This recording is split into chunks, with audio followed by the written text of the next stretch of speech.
दोस्तों, आज हम बात करने वाले हैं एक ऐसे केस के बारे में जो सालों तक रहस्य बना रहा, जिसमें कातिल तो दूर, मर्डर हुआ है कि नहीं ये तक न पता चल सका।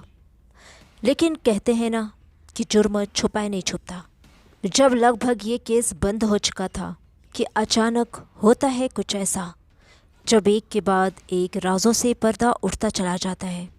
तो आइए सुनते हैं आज की ये मर्डर मिस्ट्री। जोसेफ मैक्सटे कि जिनकी उम्र करीब 40 साल थी, अपनी बीवी समर और 2 बच्चों की जिनकी उम्र 3 और 4 साल थी, कैलिफोर्निया के फालब्रुक इलाके में रहते थे।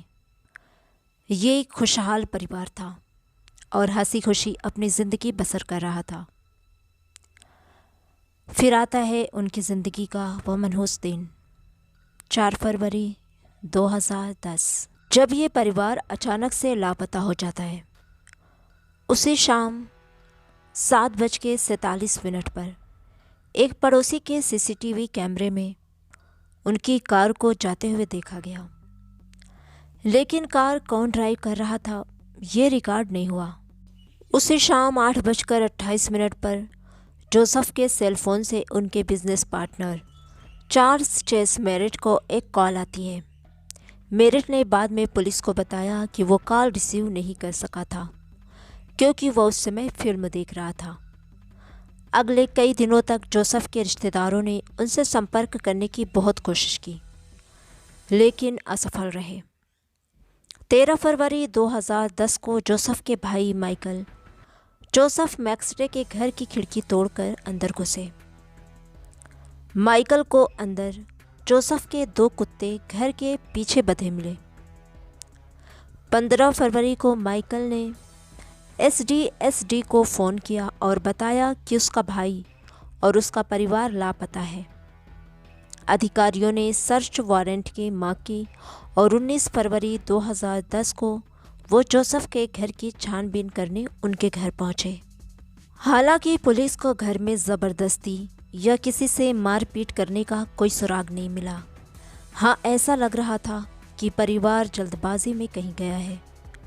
अंडे का एक कार्टन काउंटर पर छोड़ दिया गया था और बच्चों के 2 कटोरों में पॉपकॉर्न सोफे पर पड़ा मिला। जांच के दौरान पुलिस को उनकी कार 8 फरवरी की रात लगभग 11 बजे मैक्सिको सीमा के करीब स्ट्रिप मॉल पार्किंग से मिली।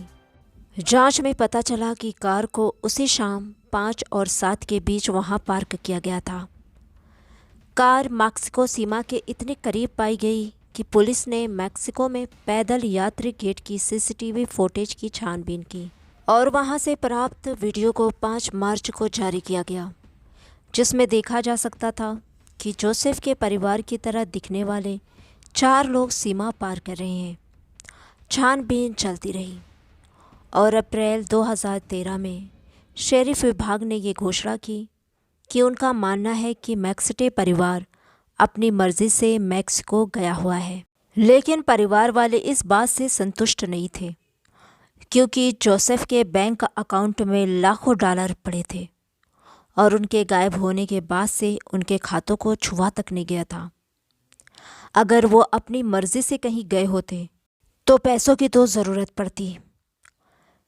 जांचकर्ताओं और जनता का मेरिट पर भी शक था, क्योंकि वो पहला शख्स था जो आखिरी बार जोसेफ के साथ संपर्क में था और राज्य के रिकॉर्ड के अनुसार वो चोरी और डकैती में भी मुलविस रह चुका था।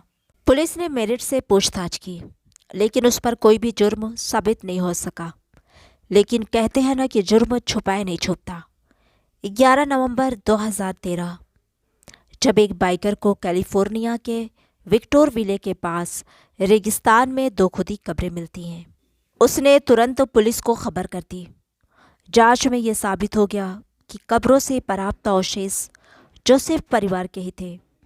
अधिकारियों का कहना था कि परिवार की मृत्यु उनके घर के अंदर ही की गई थी, लेकिन उन्होंने मौत की बारीकियों पर चर्चा करने से इनकार कर दिया। मैक्सटे परिवार की पुरानी कार से मिले डीएनए सैंपल की मदद से पुलिस ने जोसेफ के बिजनेस पार्टनर चार्ल्स मेरिट को गिरफ्तार कर लिया। मेरिट पर हत्या के 4 मामलों का आरोप लगाया गया और मौत की सज़ा की मांग की गई। जांचकर्ताओं का कहना था कि मेरिट को जुए की लत थी और उसने पैसों की लालच में मैक्सटे के पूरे परिवार को ख़त्म कर दिया और जोसेफ के व्यापार खाते से लगभग $21,000 चेक लिखे और जुए में हार गया। खैर, केस की सुनवाई चलती रही और फरवरी 2016 तक मेरिट 5 वकील कर चुका था।